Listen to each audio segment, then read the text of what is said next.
I was a true believer. Of course, we all wanted to save the earth, and I was one of those, I guess you could say, diehard environmentalists. There had been a sea change in the culture coming from the top.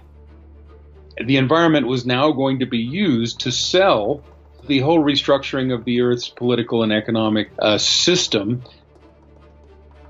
as per the Rio Earth Summit of 1992. And it was sold to the public kind of under the rubric of eco-spirituality. You know, Sting was there, and the Dalai Lama and the Rainforest Indians and all the 5,000 NGOs, etc.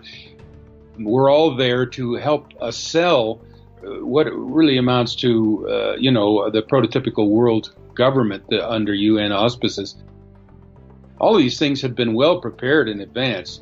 And the United States, in fact, signed on to the UN Agenda 21, Agenda for the 21st Century,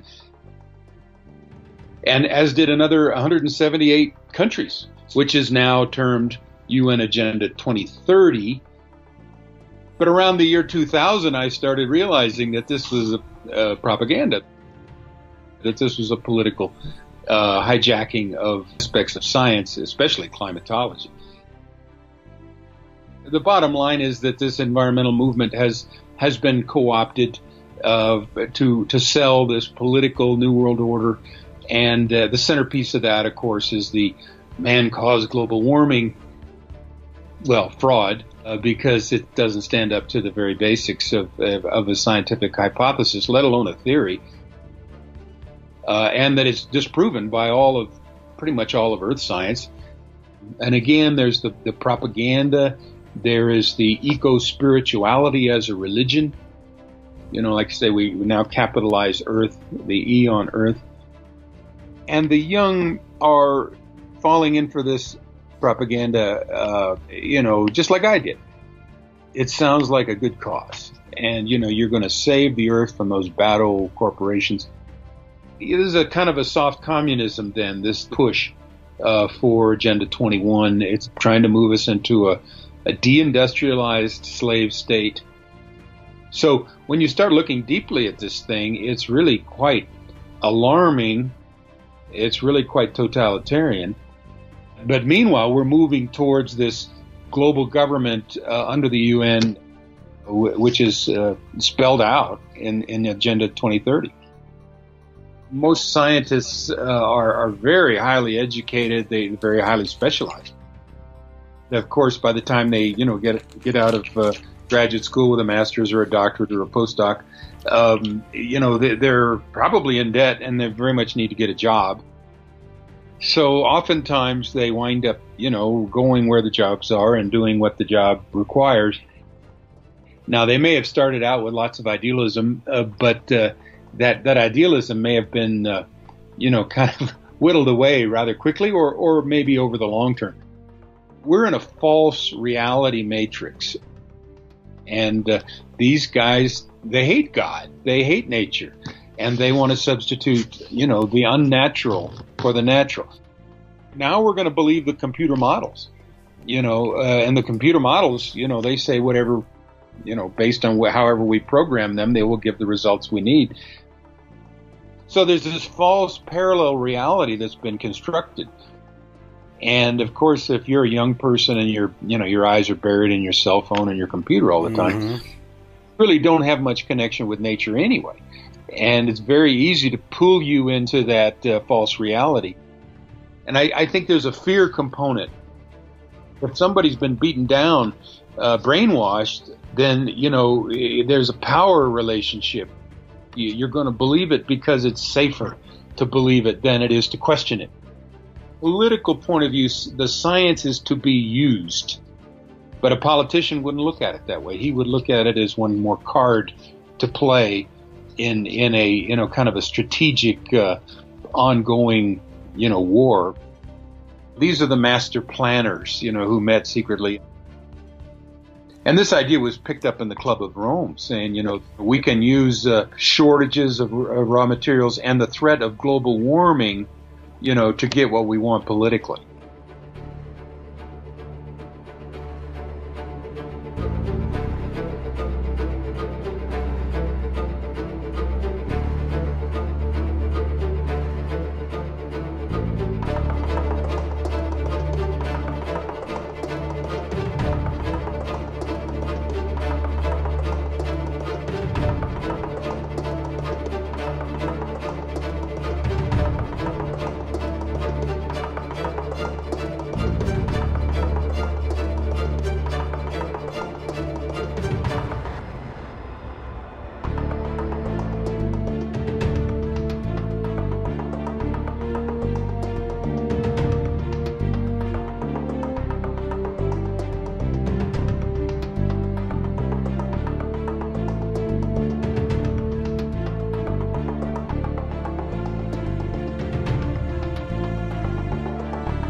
Even today, the masses, outraged over the carnage that big oil has wrought, are content to have that outrage directed by the very oligarchs they seek to oppose.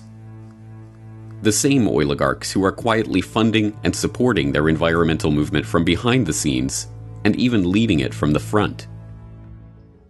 Carbon rationing, carbon trading, carbon taxes, cap and trade. These measures are sold to the public as a way of penalizing the big oil interests that have spent the last century monopolizing the world's key resources and plundering the earth in the pursuit of profit. What they do not understand, because it has been deliberately obscured, is that it is these very interests that have been instrumental in creating these schemes in the first place. The technocratic agenda is not about saving the earth. It is not about helping the public. It is not even about making money. It is about complete control over every aspect of our daily life. And now, in the 21st century, that technocratic vision is coming into view. And it is being helped along by a public that believes the post-carbon future represents the end of the oligarchy.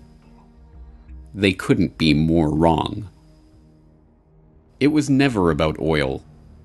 It was about control. Control over energy and production and consumption.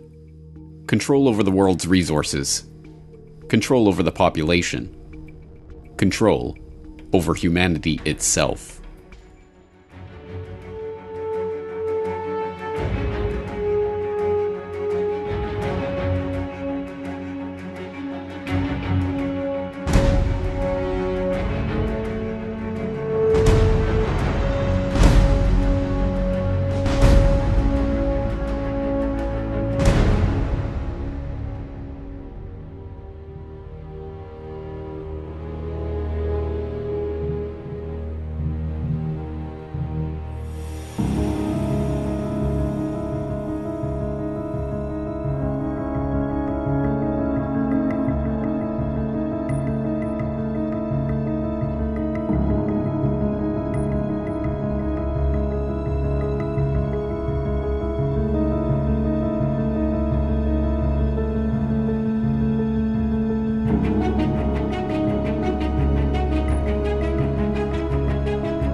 We are very much attached to the same values, and especially liberty and peace.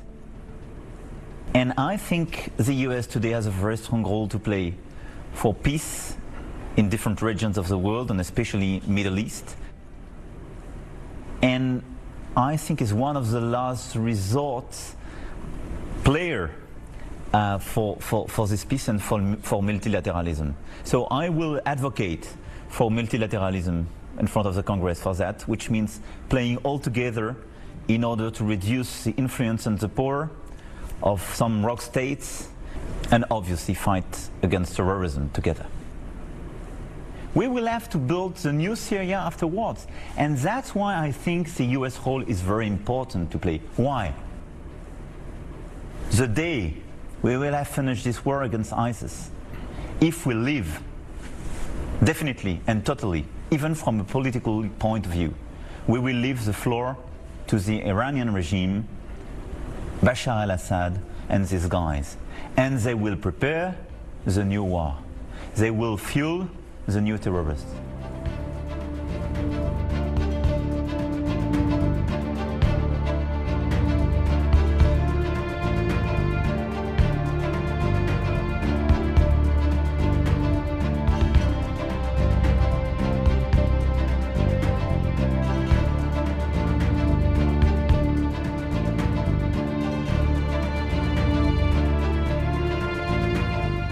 We can build the 21st century world order based on a new breed of multilateralism, based on a more effective, accountable, and results-oriented multilateralism, a strong multilateralism.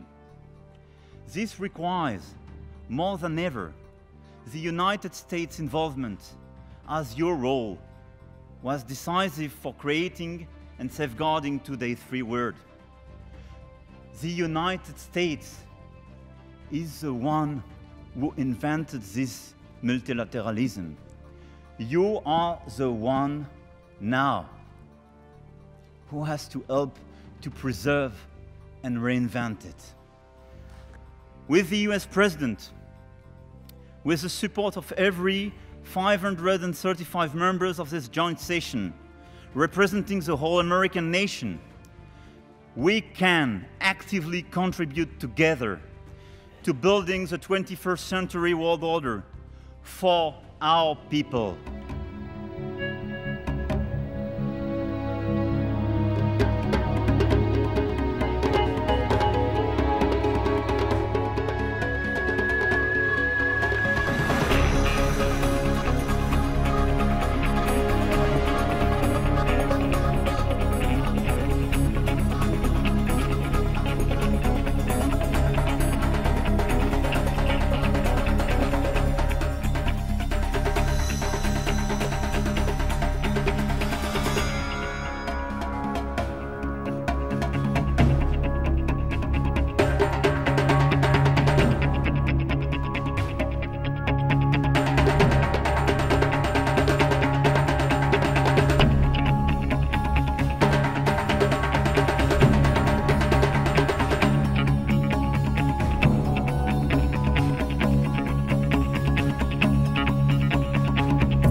I heard a noise outside.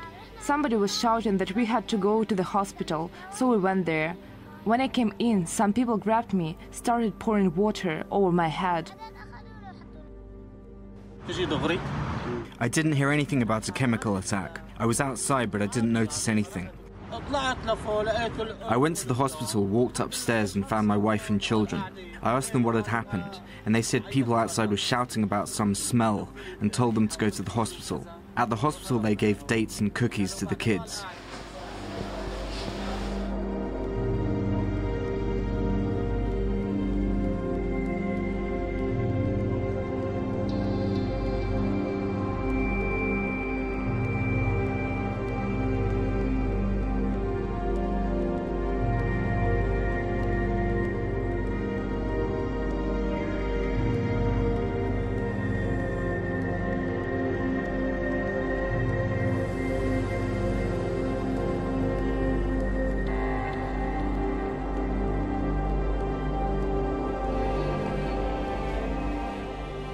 Wenn man die Dinge sachlich betrachtet, muss man sagen, ein ganz klarer Völkerrechtsbruch.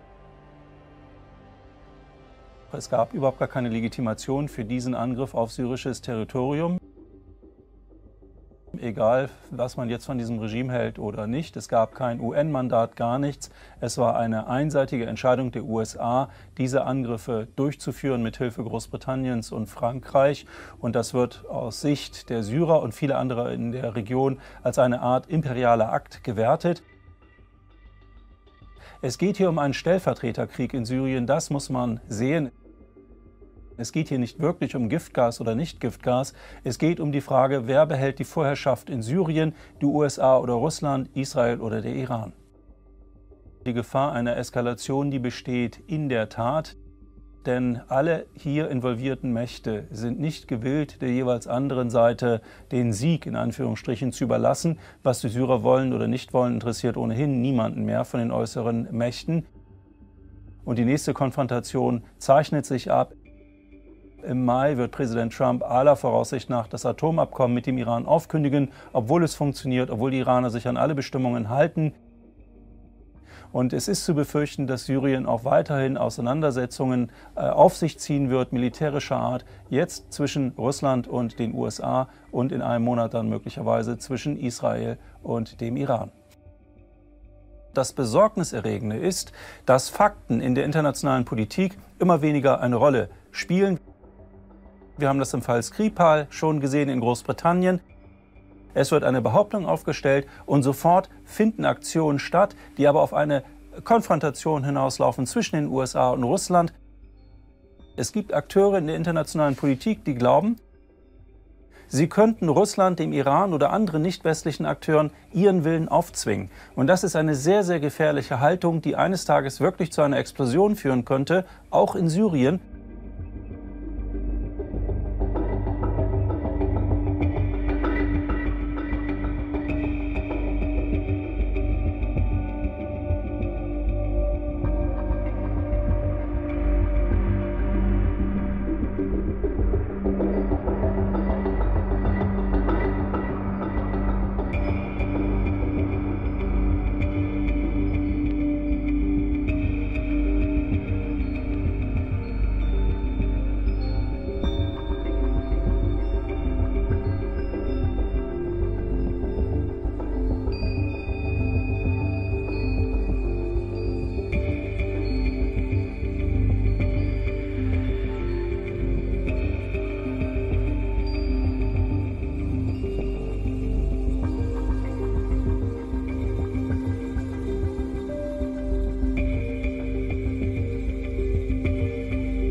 If you take out Saddam's regime, I guarantee that it will have enormous positive reverberations on the region.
Israel sees, as do the neoconservatives in this country, they see this chaos in the Middle East as conducive to their security, but also as sort of allowing them to do their full greater Zionist strategy, which is to get as much territory as they can, as fast as they can.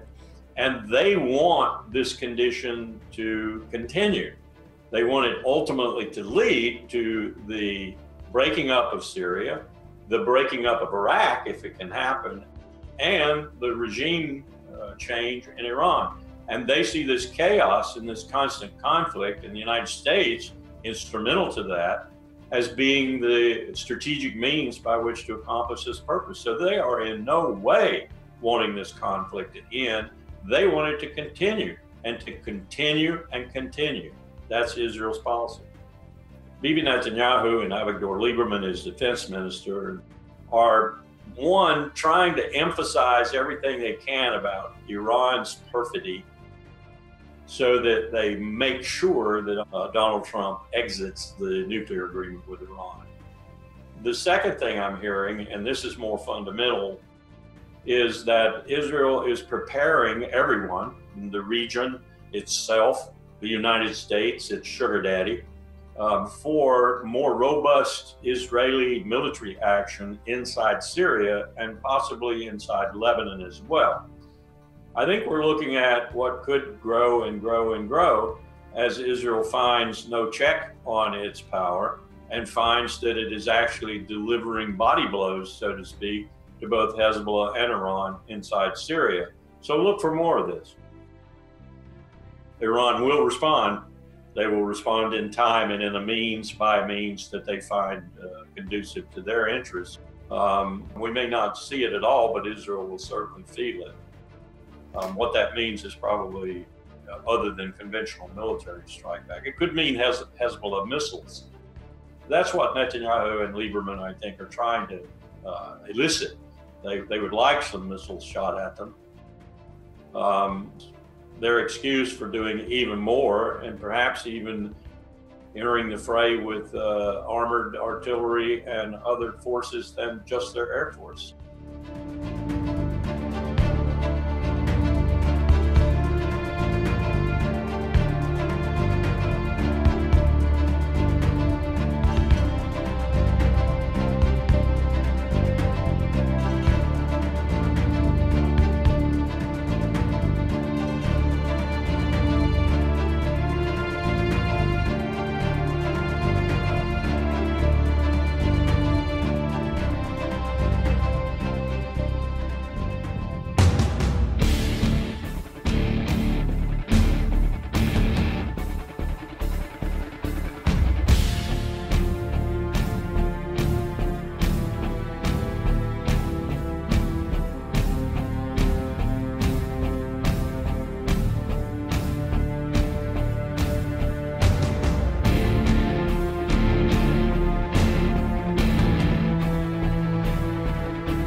We fully trust the work, the competence, and the autonomy of the International Atomic Energy Agency that has published 10 reports certifying that Iran has fully complied with its commitments.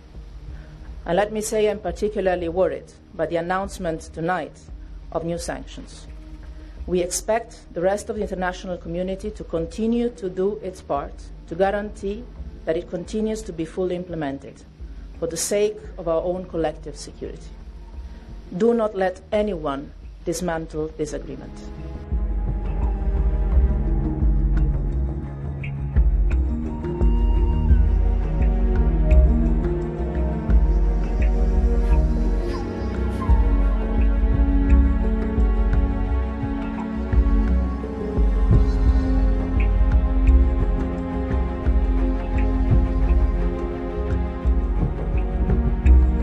Estados Unidos nunca ha cumplido con sus compromisos bajo el acuerdo nuclear.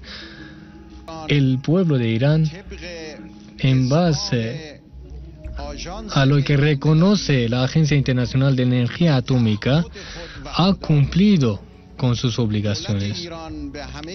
El gobierno de Irán ha cumplido con todo lo que le corresponde en el marco del acuerdo nuclear. Pero hoy somos testigos de que un país que no respeta los compromisos internacionales, el acuerdo nuclear no es un acuerdo entre Irán y Estados Unidos, que Estados Unidos quiera que se retira de este acuerdo. El Plan Integral de Acción Conjunta es un acuerdo multilateral e internacional. Es un acuerdo que está confirmado por parte del Consejo de Seguridad de la ONU y la resolución 2231. Entonces, Estados Unidos de forma oficial anunció que no cumple y que no hace caso a los compromisos internacionales. Yo he mandado a la Cancillería que en cuestión de unas semanas, manteniendo diálogos con los países europeos y otros dos grandes países como Rusia y China, realice las coordinaciones y consultas necesarias. Si al final de este corto plazo de tiempo llegamos a ese resultado, que con la cooperación de 5 países se puede satisfacer los intereses del pueblo de Irán bajo el acuerdo nuclear, pese a la voluntad de Estados Unidos y el régimen sionista, y pese a sus esfuerzos y los insultos de Trump, el acuerdo sigue vigente y nosotros podemos, a favor de la paz y del mundo, dar pasos al respecto. Y si vemos que no se garantizan nuestros intereses, yo pronto voy a hablar con el pueblo de Irán y explicaré las decisiones del sistema y del gobierno al respecto, pero enfatizo una vez más que el pueblo no debe tener ninguna preocupación, ninguna inquietud sobre el futuro del país.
Facebook is essentially without competition at this point. That's what makes it partly so powerful.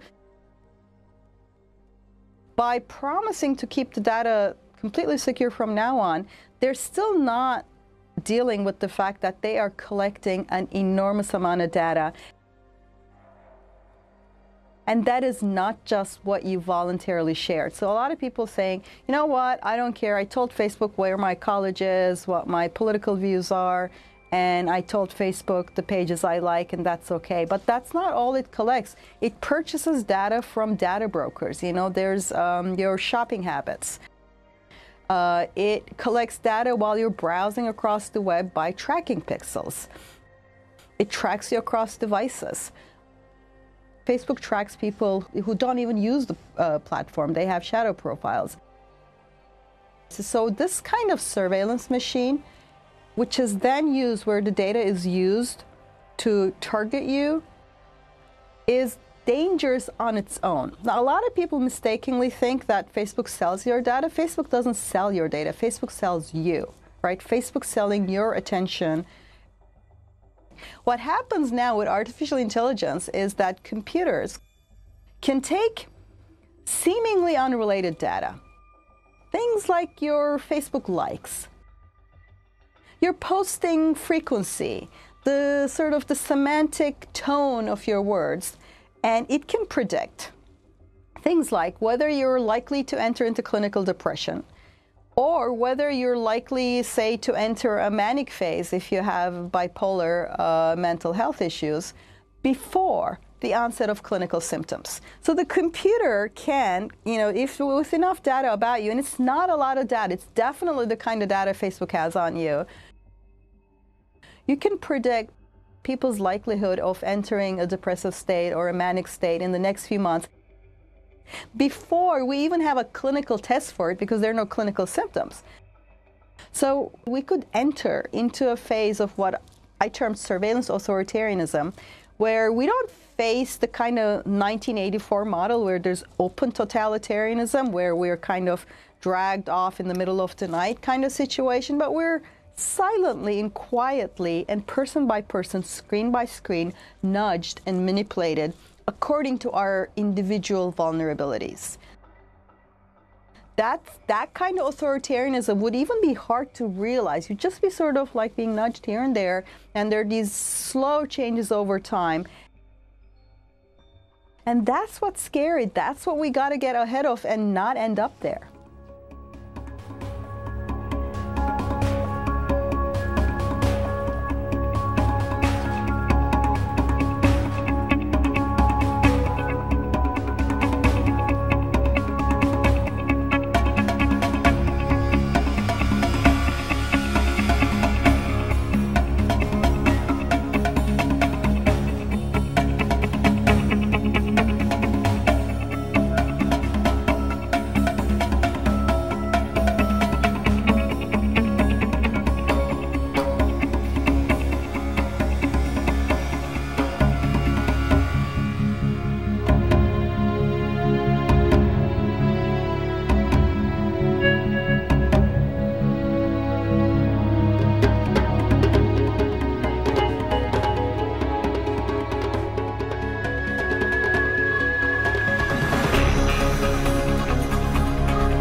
Silicon Valley is now the center of the greatest concentration of surveillance and censorship power the world has ever seen.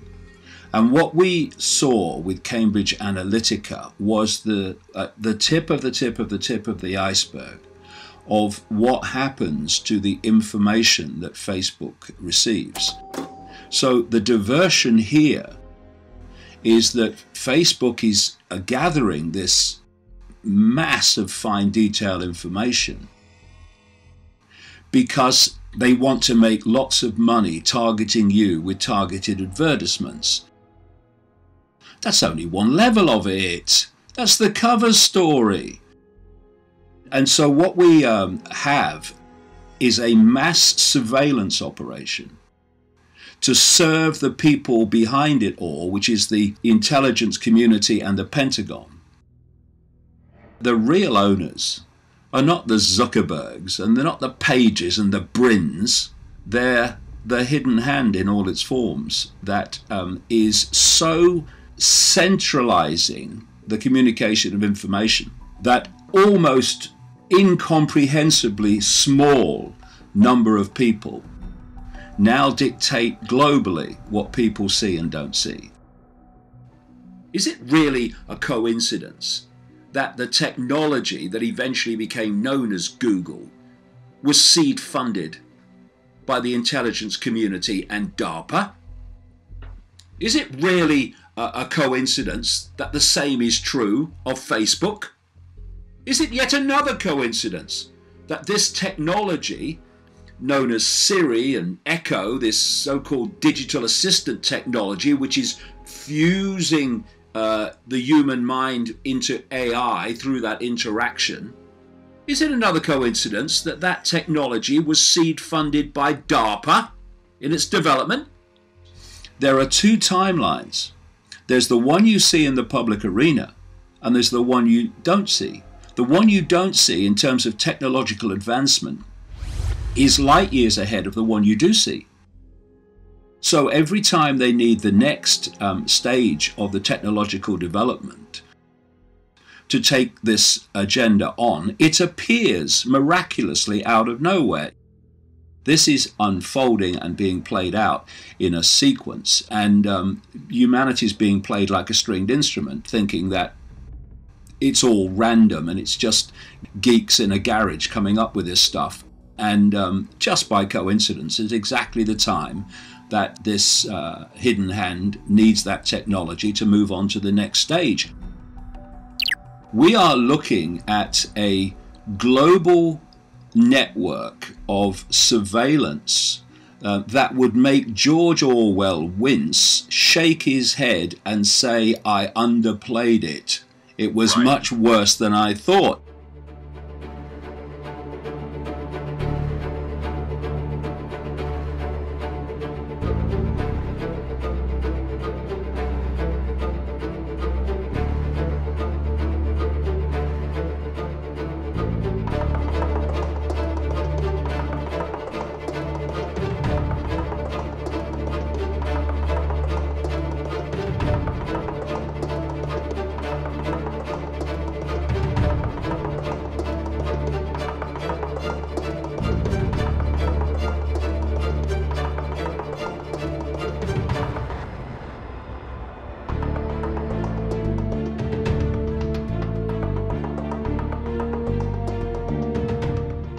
Was jetzt passiert, ist, dass es einen großen Aufruhr gibt und das wird weitergehen. Das wird über Monate gehen und es wird massiv Druck auf Facebook, auf die ganzen Datenkraken geben, auf das gesamte Daten. Wie gehen wir mit Daten um? Diese Diskussion wird jetzt ganz groß geführt. Welche Konsequenz hat das? Es wird dazu führen, dass Gesetze erlassen werden, Selbstverpflichtungen, es werden neue Standards gesetzt werden, dass Daten grundsätzlich nicht mehr weitergegeben werden dürfen. Beim letzten Weltwirtschaftsgipfel in Davos wurde von den großen Internetkonzernen, wurde den Regierungen ein Dokument übergeben, ein Angebot, ein Masterplan, das heißt The Known Traveler. Diese Unternehmen sagen, die Bürger sollen wieder die Hoheit über ihre Daten haben. Niemand darf auf deren Daten zugreifen, es sei denn, der Bürger erlaubt es freiwillig. Und schlagen damit den Regierungen vor, die internationale Sicherheit zu privatisieren und zu übernehmen. Sie sagen, wir sind mit unserer künstlichen Intelligenz in der Lage, die Datenströme, die Daten, die über einen Menschen vorliegen, wir haben die ja alle. Wir können da unsere Analysen drüber laufen lassen. Und es gibt ja Studien aus den USA, dass man mit dieser künstlichen Intelligenz in der Lage ist, mit 150 Facebook-Likes, die Sie gemacht haben, Ihren Charakter und Ihre wesentlichen Merkmale besser zu definieren, als Ihr Ehepartner das könnte. Und wenn Sie jetzt überlegen, welche Datenmassen über Sie über die letzten Jahre bei diesen großen Konzernen aufgelaufen sind, von Google bis Facebook etc., dann wissen Sie, dass die Sie mit Ihren künstlichen Intelligenzen besser analysieren können als Sie sich selbst, weil Sie sich gefiltert wahrnehmen und die nicht. Und jetzt haben die das Angebot gemacht, wir übernehmen die Sicherheitsüberprüfung eurer Bürger an den Stellen, wo es nötig ist, zum Beispiel beim Grenzübertritt. Wenn der Bürger die Grenze überschreitet und will einreisen in ein anderes Land, dann hat er zwei Möglichkeiten. Bei Schalter 1 ist ein freundlicher Officer mit einem Computer. Und da gehen Sie hin, halten Ihr Handy vor und sagen, hier bitte, Sie haben Einblick in meine Daten, ich gebe Ihnen meine Daten frei. Und daraufhin lässt er Ihre Daten von diesem privaten Unternehmen, von diesem Konsortium, durchforsten, analysieren durch die künstliche Intelligenz. Das Ding sagt ihm, okay, der ist zu 95% nicht gefährlich und wünscht Ihnen gute Einreise. Sie haben Ihre Daten freiwillig zur Verfügung gestellt. Sie verfügen über Ihre Daten. Wenn Sie das nicht wollen, stellen Sie an Schalter 2 an. 2 Stunden Wartezeit, unfreundlicher Officer, dem Sie jetzt mal erklären, was Sie zu verbergen haben. Und wenn das lang genug gelaufen ist, wird man den Schalter 2 komplett schließen. Es gibt noch den Schalter 1. Das ist aber nur der erste Schritt und so steht es bereits in diesem Dokument. Der nächste Schritt wird sein, dass Sie das überall tun. Sie wollen einen Versicherungsvertrag, Sie wollen einen Kredit bei der Bank und so weiter und so weiter. Sie werden überall Ihre Daten freiwillig vorlegen oder nicht am Leben teilnehmen können. Sie haben wieder die Hoheit über Ihre Daten. Herzlichen Glückwunsch. Ihr Aufregen über die Datenkrake Facebook und dass die Daten weitergegeben haben, ist genau das, was gewollt ist. Die Weltbevölkerung soll sich empören, soll darauf bestehen, die Daten wieder in die eigene Entscheidungshoheit zu bekommen, um genau diesen Plan umzusetzen. Das wird jetzt weitergehen, das wird über Monate gehen, die Gesetze werden verabschiedet werden und am Ende haben wir die totale Kontrolle und sind dafür auch noch selbst verantwortlich.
The species that we refer to as the reptilians, they're not really third-dimensional species. They're fourth-dimensional, which means they inhabit what we call the lower astral realm, or the fourth dimension.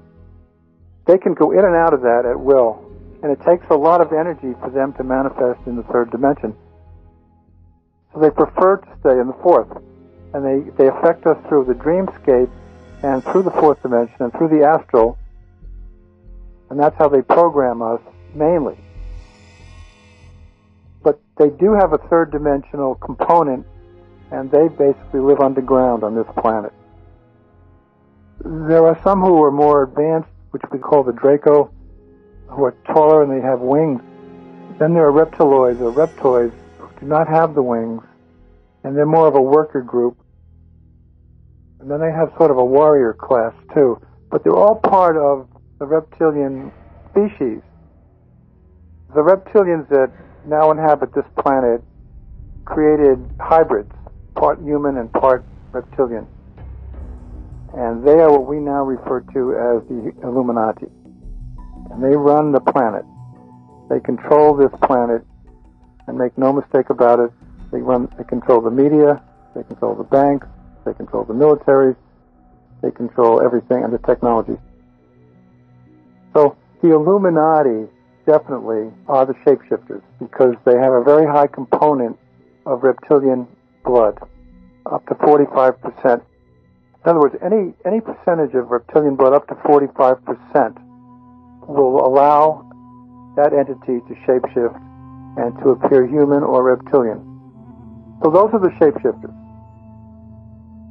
You know, since they do inhabit the fourth dimension, a lot of people get programmed at night in the dreamscape. They do have that ability and being in the fourth dimension to influence us when we are in a state of sleep or in a state of literally hypnosis. Then again, we have TV programs again going back to in the 80s, V, where you see the ETs coming down saying we are friends and we're going to help you. But what it turns out to be is that they're reptilians and they loose you and take people for food. Because they use Hollywood all the time to tell us what's going on. Absolutely. And of course that goes both ways, because Star Trek and Star Wars were the positive emanations of that, because George Lucas definitely had contact with ETs from the Federation, and so did Roddenberry. One of the goals that they have is to create a cyborg generation, humans that are part machine or part electronics and part human, because they can then plug those people into a central computer and control them completely. A lot of the artificial intelligence things they're doing are in that direction. If we can understand that and block that, keep that from happening, and if we can also stop the hybridization, creation of the hybrids, if we can do all of that, then I think we can win this game. The hybrids are basically not part human. They claim to be part human, but they're really reptilian. So you have to learn to discern those people and to recognize them. If you remember the movie Blade Runner, the only way we could distinguish between a robot and a human was through a very sophisticated eye test. Otherwise, they were absolutely identical to humans. And I think we're going to get to that point. We're going to have to learn to discern who is human and who is not. It's not going to be easy, because the technology is extremely, extremely sophisticated. The human race can reach into the higher dimensions. We have the ability to reach into the fifth, sixth dimensions even higher. The reptilians do not. So basically they are really afraid of us. They know what our potential is. They're keeping us under a blanket of ignorance and distraction. That way they can maintain their control. All we have to do is to raise our consciousness. That's the whole game. As our consciousness gets raised, if we can penetrate the blanket of ignorance that they've put in place and start to enhance our consciousness and our awareness, they can't control us any longer. The game is over. They can no longer lead us into warfare. They can no longer start eating us as food. In other words, they will have to depart the planet.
Western or European world, we are oriented to explaining health and performance practices in terms of anatomical and physiological function. However, in China, physical function is just one aspect of what the ancients called qi. The organs are responsible for the processes that sustain life. They are key locations for chemical interactivity, and in Chinese medicine, they are the focal areas for the interactivity of the qi. In the qi channel system, there is an energy channel for each of the organs, each of the glands, and the brain and spine. Sensations of function in all of these are equivalent to qi sensation. Breath, movement, mind focus, and self-applied massage all collaborate to enhance the efficiency of inner chemical activities. When you feel, is it chemistry or is it the qi? The relaxation response.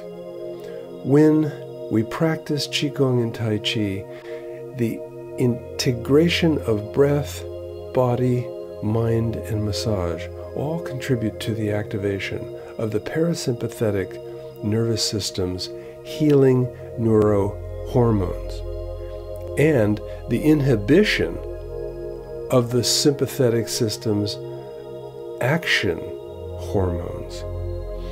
In the stress response, inner function, including oxidation and inflammation, decrease well-being and can cause disease. The relaxation response enhances the capacity, functional renewal and restoration, healing at levels as obvious as feeling relaxed and well, and at much deeper levels in the shift of the neurotransmitter profile, and even in the telomeres of the DNA. How amazing is all of this? These mind, body, and energetics practices, developed so many millennia ago, have influences on all the systems of the physical body. The totality of all physical function is very likely a direct equivalent of what the Chinese call qi. Here is the most interesting part. While physical function is internal energy, qi is not. In a way, we appear to be separate physical units, person to person. However, the qi is internal and external. Quiet the mind, feel the qi. Rather than think about what you should be feeling, notice what you are feeling. Maybe you have felt your own energy field, qi field. Is it possible that we are energetically connected with everyone and all things as a part of the totality of qi energy in the whole world? Are we even connected with the whole universe? The answer is yes.